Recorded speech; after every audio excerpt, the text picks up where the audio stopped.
Probably the most important thing in any of our lives is our family. It's more important than our car, than the physical house that we live in, our job, how much money we have in the bank, or anything else. Because relationships are where we really live and spend our lives. And the whole theme of family and home are very much intertwined. And a very strong example of the importance of family from my own life is that since I got diagnosed with cancer back in 2013, I've spent 2 years living with my sister when I was kind of worse for wear down in Kerry, and then since the last relapse, I had been living with my brother over in New York. And of course, family is defined by marriage, but also by blood relations. I don't have any blood relationship with any of you, so I wouldn't have expected you to put me up for 2 years back at the start of my cancer journey, and like my brother, putting me up for 2 years since I had the relapse.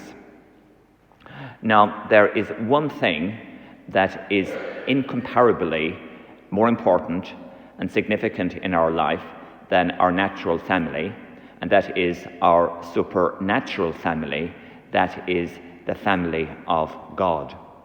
And the reason why this is incomparably greater than even our natural family is that this will be our home.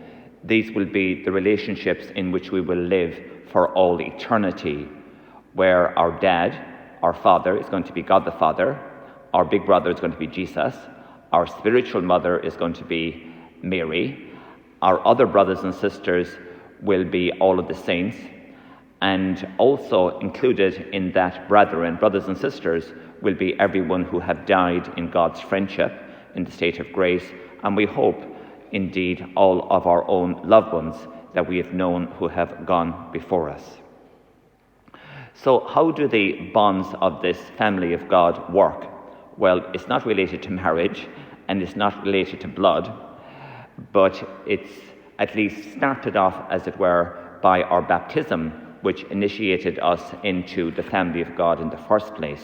But Jesus gives us the real bond that makes us a part of that family, and it's the last line in the gospel that we have today. He says, anyone who does the will of God, that person is my brother and sister and mother. So that's the fundamental thing that relates everybody in the family of God is obedience to God's will.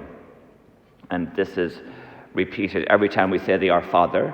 We say, thy kingdom come, or the family of God come, and that happens, thy will be done on earth as it is in heaven.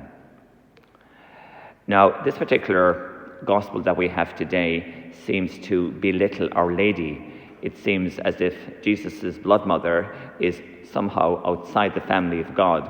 But St. Augustine gives us a very instructive commentary on this, and he says what this passage teaches us is that it was a greater thing that Mary was a disciple of Jesus than she was his biological mother. She was the perfect disciple. She was the one whose life was a complete and total yes to everything that God demanded of her. So that's a very profound statement, that it's a greater thing of Mary that she was the best disciple than just being the biological mother. So what is this will of God that is so important? Well, there's all kinds of stuff that we have in the Catechism, and the Bible has all kinds of stuff, do this, don't do that, and all the rest of it.